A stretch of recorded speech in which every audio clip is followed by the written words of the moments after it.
විශේෂයෙන්ම අප්මාකට් එකේ ඉන්න අයගෙන් අප්මාකට් එකේ කියන අයගෙන් ප්‍රොෆෙෂනල්ස් අපි ගත්තොත් ප්‍රොෆෙෂනල්ස්ලට තියෙනවා විශේෂයෙන්ම විශේෂිත වූ නීඩ්ස් වගයක්. මොනවාද? එකක් තමයි යාගේ ඉන්කම් එක ප්‍රොටෙක්ට් කරගන්න ඕන.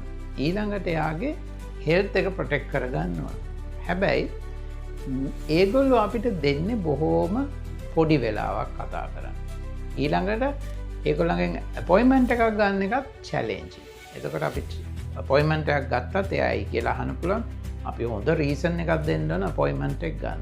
ඒතකොට ඒගොල්ලන්ට තේරුණොත් අපි විකුණන්නයි හදන්නේ කියලා ඒගොල්ලෝ ඒකට කෙච්චර කැමති නැහැ. ඒගොල්ලෝ කැමති ඒ ප්‍රොෆෙෂනල්ස්ලා කැමති ප්‍රොෆෙෂනල්ස්ලත් එක්ක ඩීල් කරන්න. මොකද ප්‍රොෆෙෂනල්ස්ලා ඩීල් කරන්නේ ගණදෙනු කරන්නේ ප්‍රොෆෙෂනල්ස්ලත් එක්කනේ.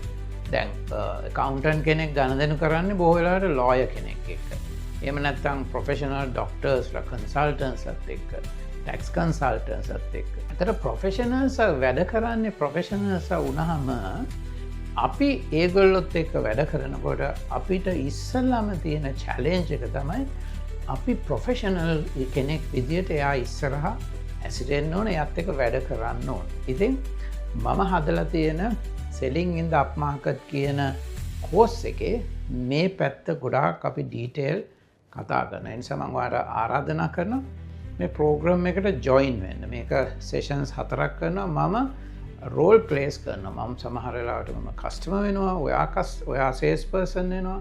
මම ප්‍රැක්ටිකලි ඕගොල්ලන්ට මේක කරලා පෙන්නනවා. ඒ නිසා මේ කෝස් එක ඉතාමත් වැලේබල්. මම යෝජනා කරනවාට මේකට ජොයින් වෙන්න කියලා.